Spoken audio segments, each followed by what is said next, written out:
Hola, ¿qué tal? Bienvenido, bienvenida a este espacio en el que hablamos de la protección de los derechos humanos de todas y todos.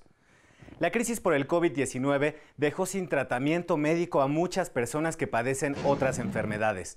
Hoy te presentamos el caso de Alexa, una niña que requería una operación urgente y fue pospuesta por la pandemia hasta que un asesor jurídico le ayudó para que la intervinieran de inmediato. Mi nombre es Emanuel Saldaña. Quédate porque aquí te defendemos.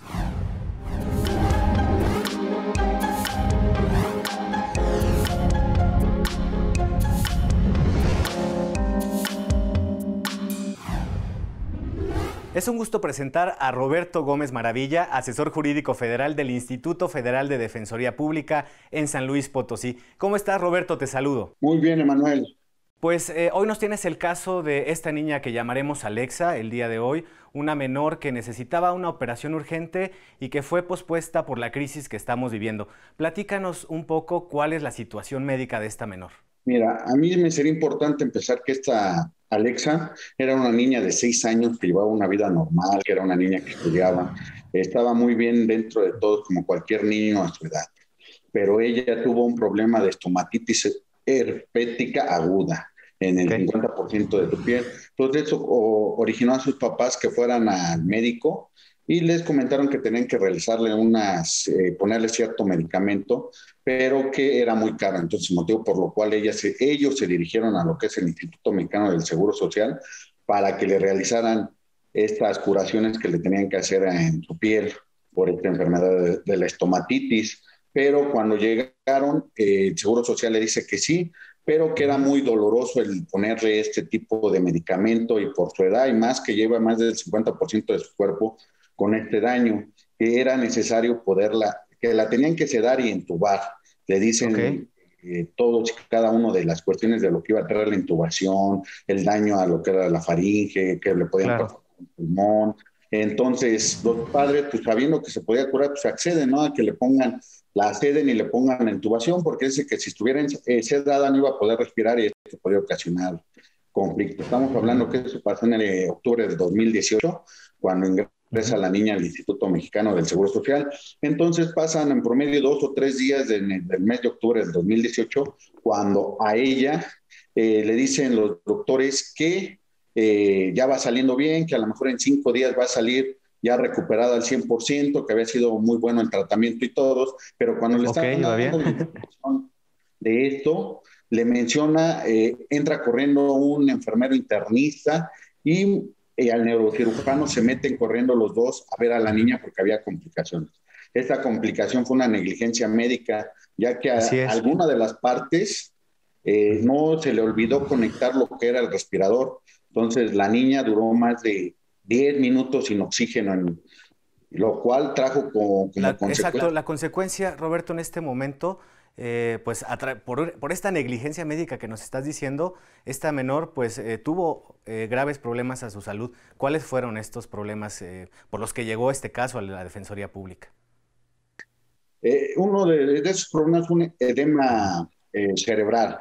Este edema cerebral, primero ellos lo minimizaron, le dijeron que era una cuestión muy leve porque había estado Ujú. muy poco tiempo sin oxígeno en el cerebro. Así es. Entonces, pues los empiezan a dar un tratamiento muy sencillo del edema cerebral, pero a los 3 días, cuando le hacen un estudio, se dan cuenta de que ya estaba más del Ujú. 50% del cerebro muerto y que era un edema cerebral muy grave. Es una situación muy delicada, ¿no? Lo que nos estás comentando.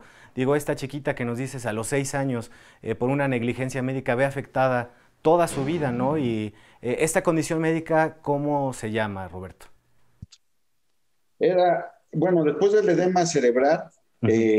por causas de él se hace una hidrocefalia, Ujú.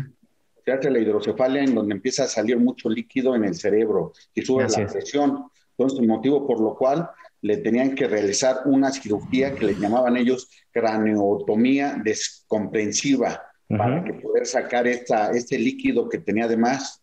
Y esto constaba en cortarle una parte del cráneo para Ok. poderle extraer el líquido que estaba de más y poder quitar esa presión o compresión que existía en el cerebro, ya que empezaba a crecer y a estar Ajá. por esos líquidos o por esa hidrocefalia. ¿Esta cirugía fue la que se pospuso por la crisis que estamos viviendo?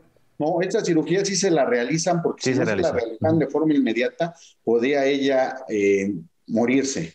Lo que tenían que hacerle después era una cirugía reconstructiva en el sentido de que le tenían que poner el cráneo que le habían quitado, le tenían que haber puesto una placa metálica, pero De no se acuerdo. la pusieron y únicamente le pusieron una malla protectora para que tuviera el cerebro y pudiera bajarse la compresión, pero eso tenía que ser de forma inmediata. Esto estamos hablando que fue desde octubre del 2018. Entonces a Muy la bien. señora de ahí le dicen que le tienen que poner esa placa, pero que por el momento el Instituto Mexicano del Seguro Social no lo tenía y que le iban a reprogramar, que con esa malla la protegía de cualquier infección o cualquier cosa que ella tuviera, la niña, esta Alexia. Claro. Ok, Roberto, pues es momento de hacer una breve pausa. Te invito a ver la siguiente información para entender un poquito más precisamente qué es la hidrocefalia. No le cambies. La hidrocefalia es una condición neurológica que afecta la capacidad motriz, física y mental de las personas. Quien la padece tiene somnolencia, dificultad para caminar, irritabilidad, convulsiones o desmayos. Además, no controla esfínteres y con el tiempo también pierde la capacidad de razonamiento. Esta enfermedad debe ser tratada de inmediato, de lo contrario, el paciente puede morir. La hidrocefalia se manifiesta con el incremento de líquido en el cerebro, lo cual genera más presión en la cabeza. Para drenar esa presión debe ser usada una válvula. La hidrocefalia puede ser congénita o adquirida después de un golpe. Su presencia es más común en bebés, por una infección en el útero de la madre durante el embarazo o una mala práctica en el parto, y también en adultos mayores de 60 años. En diciembre de 2020, la Secretaría de Salud reportó 147 nacimientos con este padecimiento.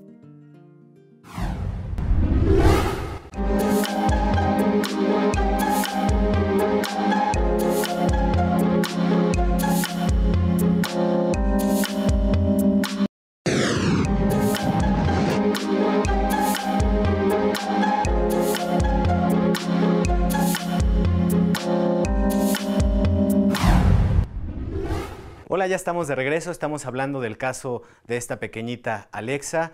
Y bueno, Roberto, nos quedamos en el momento en el que, pues por esta pandemia, se negó una cirugía urgente y platícanos qué fue lo que pasó en ese momento. Sí, la señora llega muy desesperada, estamos hablando que ya llegó en junio del 2020 con nosotros, ya había pasado más de 20 meses en lo que fue de octubre del 2018 a junio del 2020 y ella pues no sabía qué pasaba con la operación de su hija, ya que le comentaban de que en primer lugar que no tenían la placa, que no tenían los insumos necesarios, no se lo podían dar, y luego ya en marzo del 2020 cuando llega la pandemia pues le dicen que no la pueden operar porque por medio de la pandemia pues, se podía contagiar esta Alexa y por su estado de salud pues podía ser uno de los casos muy graves, motivo por lo cual la señora se ve así muy afligida y se va con un médico particular a solicitar una segunda opinión de que si era cierto lo que le comentaban en el Instituto Mexicano del Seguro Social. Aquí el doctor le dice que no, que sí es muy urgente que le pongan la placa porque pues dejemos la cuestión de la infección del COVID pues era un riesgo, pero todas aquellas infecciones. Y sí, perdón, Roberto, en este momento llama la atención por qué no fue canalizada por parte de las autoridades médicas precisamente a otra institución de salud, si era una cirugía muy importante para preservar su vida. Aquí, cuando ya ingresamos la demanda de amparo, a lo mejor me voy a adelantar un poco, nosotros solicitamos que esta operación se realizara en alguno de los hospitales subrogados, porque si bien recordamos, el gobierno federal había hecho convenios con hospitales particulares para poder realizar una serie de operaciones, pero para la mala suerte dentro de ese convenio no se encontraba este tipo de operación, que sería más trascendente que aquellas que no le quito la importancia o mérito de las demás, pero aquí estábamos con unos grados de vulnerabilidad muy fuertes, lo que es una menor que ya no se valía por sí misma, que si no se le hacía la operación, pues corría en riesgo. Si ya nada más tenía el 50% de vida cerebral, pues podría quedar sin vida cerebral. Era un tema, una situación muy, muy delicada, muy compleja. Entendemos la crisis por la que estamos pasando, pero pues en ese momento las autoridades de salud tenían que actuar para preservar la vida de esta pequeña. Ya de por sí la condición médica en la que se encontraba era consecuencia de una negligencia médica, pues en ese momento era de que actuaran para preservar la vida, ¿no? Sí, nosotros ya cuando llega con nosotros, viendo el grado de urgencia, pues de forma inmediata, el mismo día que ingresa la señora con nosotros, aunque teníamos la cuestión de que pues, por la pandemia cambiamos muchas cosas que ya lo hacíamos por línea, Zoom, muchos métodos que no utilizamos anteriormente, se realiza una demanda electrónica solicitando esta intervención porque estamos viendo que le está violentando el derecho a la vida, el derecho a la salud, el derecho a tener una intervención médica al más alto nivel posible, donde una niña con este grado de vulnerabilidad no lo tiene. Entonces, no nos interesa. En ese mismo día se le hace el amparo para que se le dé esta atención médica. El juez de distrito nos concede la suspensión de plano y ordena que el Instituto Mexicano del Seguro Social le rinda un informe que le diga las condiciones que tiene la niña y si puede realizar la operación o si es de tanta urgencia la operación, porque en nuestra demanda de amparo no únicamente nos quedamos con la operación, sino estábamos buscando que se le diera aparte los tratamientos, la rehabilitación necesaria y no únicamente la que está en el Seguro Social, porque hay varios estudios que pueden mejorar estos, que son a lo mejor experimentales, pero han dado muy buenos resultados. Todo esto se buscaba en beneficio de la menor. Entonces, nosotros, la suspensión de plano, cuando nos da la suspensión de plano, el juez de distrito, el Instituto Mexicano del Seguro Social, pues luego nos agarra y dice que sí va a realizar la operación, porque si bien es cierto, es de forma urgente, pero la quiere realizar en un hospital que es 100% COVID. Nosotros empezamos aquí a tratar de que ahí no se podía, porque aparte de que la pusieran a operar, pero si la niña llegara a contagiarse de esta enfermedad, de este virus del COVID, pues iba a estar muy en riesgo su salud. ¿Cuáles fueron aquí tus retos, ya que nos platicas toda esta situación? Los retos como asesor jurídico, pues ya tenías la resolución del juez a favor de la menor. ¿Cuáles fueron los retos para que las autoridades de salud cumplieran? Ya nos dices, pues todos los riesgos a los que se enfrentaba esta menor para que se cumpliera, pues con un derecho que se debe garantizar.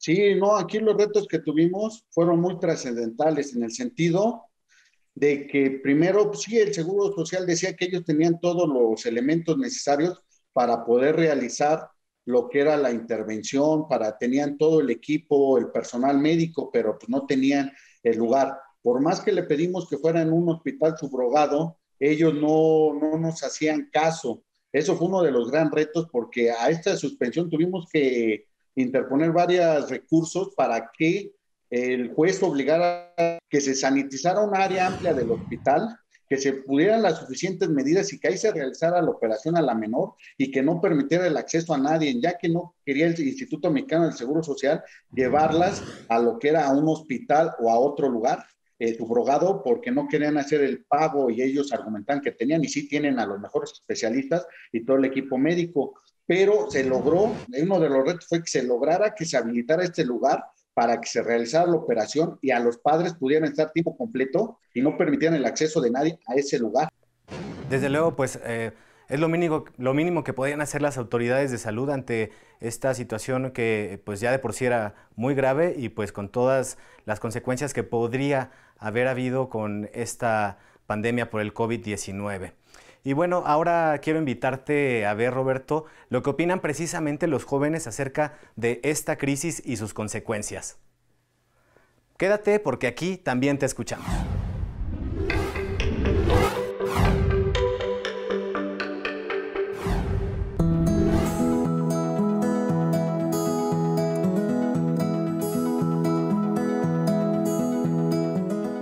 La pandemia COVID-19 nos convoca a realizar una reflexión profunda sobre la situación crítica por la que atraviesa el sistema de salud mexicano. Un sistema de salud universal, accesible, adecuadamente muy bien financiado y resiliente es la base para garantizar la atención médica a todos los ciudadanos. Hay que entender que esta pandemia es una situación de emergencia sanitaria, por lo tanto se le tiene que dar prioridad, pero al mismo tiempo se tienen que desarrollar estrategias para atender a las otras personas, a quienes padecen también enfermedades graves, y es un trabajo que se tiene que realizar al mismo tiempo que se le brinda atención a los enfermos de COVID. y me parece una situación totalmente terrible y reprobable que existan personas con padecimientos crónicos cuyos tratamientos se vieron afectados por el COVID-19 durante este último año de pandemia. Creo que la solución sería darle al sector salud el lugar digno que se merecen y brindarles los beneficios laborales, ya que me parece que es la única forma en la que situaciones tan lamentables como esta pueden dejar de ocurrir en nuestro país. Me parece que esto no fue considerado y pienso que debería ser igualmente prioritario, ya que también han aumentado el fallecimiento de personas debido a que no pueden llevar su tratamiento de manera regular. Considero que aunque la pandemia por COVID-19 en estos momentos es la prioridad, también es necesario exigir darle seguimiento a las y los pacientes que viven con otras condiciones médicas que son igual de importantes. No podemos dejarles de lado, ya que son también una prioridad. Es lamentable la situación que está pasando a México y el mundo a raíz del COVID-19, pero hay algo que se llama derecho a la salud, y todos y cada uno tenemos ese privilegio. También el Estado tiene la obligación de hacer valer este derecho y de cuidar el bienestar de todos y cada uno de los ciudadanos.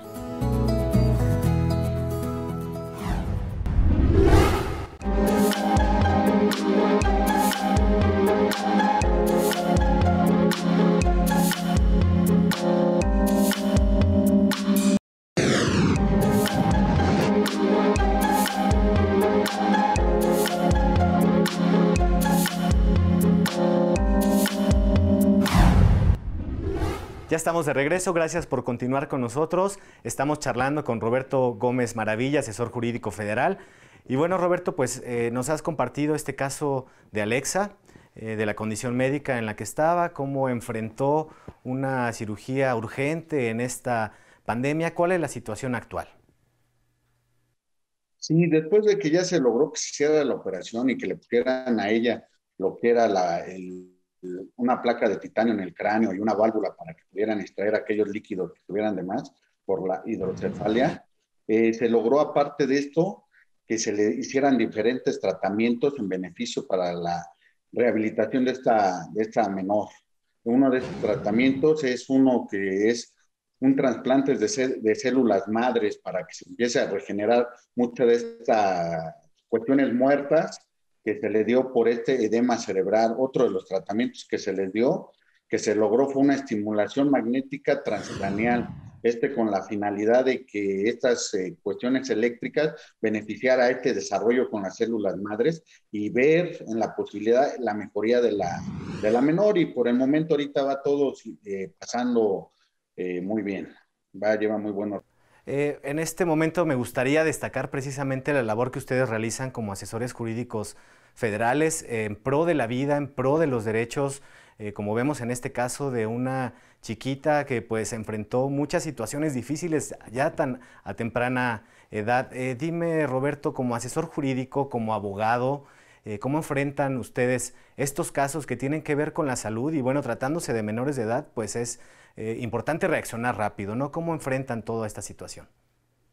Sí, nosotros lo que tenemos es, después de que hacemos un análisis de que nos llega la persona, si vemos el grado de vulnerabilidad de cada uno de ellos, no importa ahorita, a lo mejor con nuestra nueva normalidad, en donde estemos trabajando en casa, estamos de turnos en las oficinas, porque pues, no podemos estar al 100%. Nosotros lo que hacemos después de este estudio es realizar toda la defensa, pero no una defensa normal, sino una defensa que sea trascendental, en el sentido de que debemos de ver todas las aristas que están.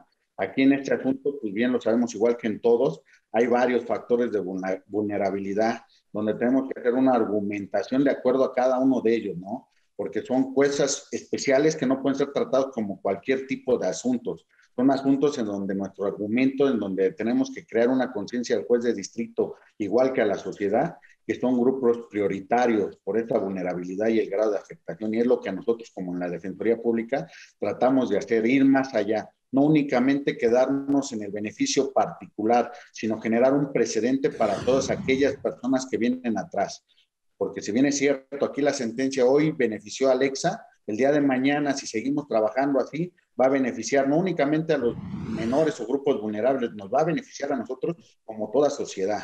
Así es, claro, Roberto. Pues ya que mencionas pues toda esta labor, todo este esfuerzo que hace el Instituto Federal de Defensoría Pública a través de ustedes como abogados, pues platícanos ahora cómo se puede poner en contacto la gente con ustedes, cómo puede solicitar los servicios.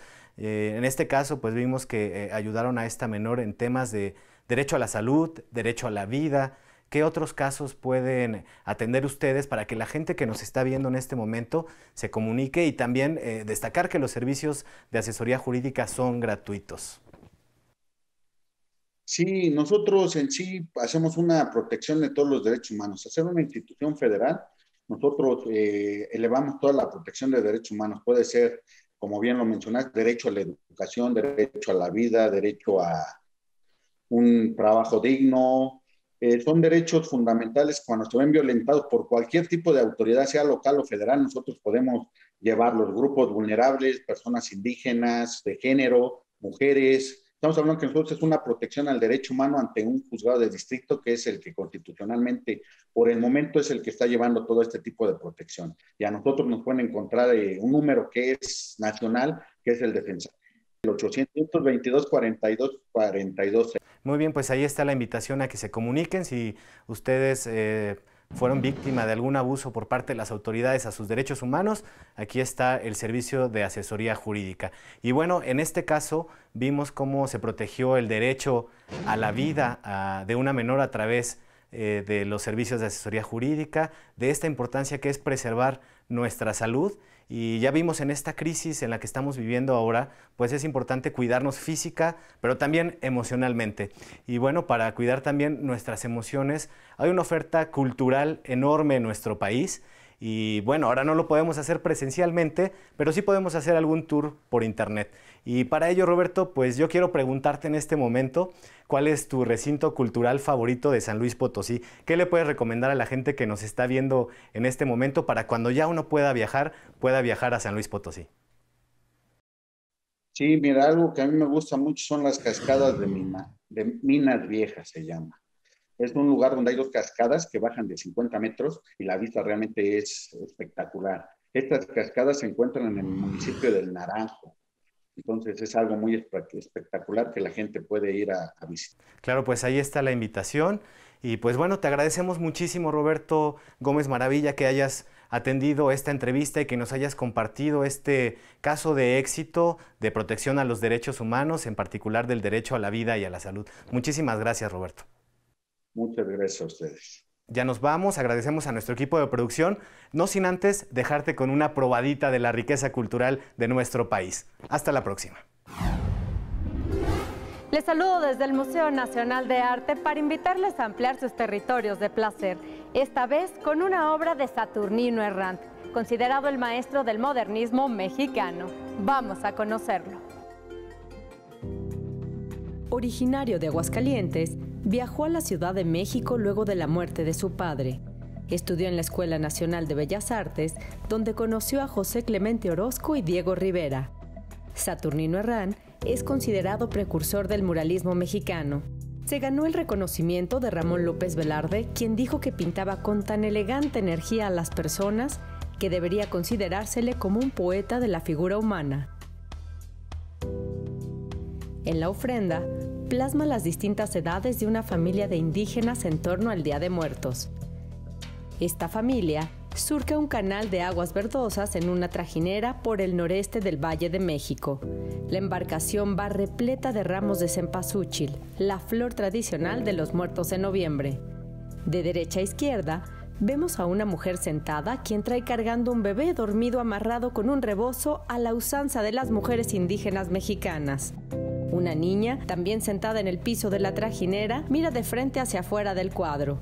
Un joven de camisa y calzón de manta blanca, de pie, que está cargando un gran ramo de flores. Un anciano de pie con el remo sobre el hombro. Y un segundo anciano sentado con la cabeza recargada y los ojos cerrados. Detrás de esta embarcación serpentea un tren de canoas colmadas de flores, al frente de las cuales va un joven indio impulsándolas. El agua del canal inunda toda la superficie del cuadro y solo del lado superior derecho nos muestra un cerro que podría ser el de la Estrella. Con su dominio de la técnica pictórica, Saturnino Herrán logra plasmar las tradiciones y forma de vida de grupos y personas que hasta entonces habían sido ignorados. Por eso decimos que esta obra es representativa del nacionalismo modernista. Las tres edades, desde el recién nacido hasta el anciano, nos muestran a partir de un tema costumbrista un asunto universal que es el devenir de la vida.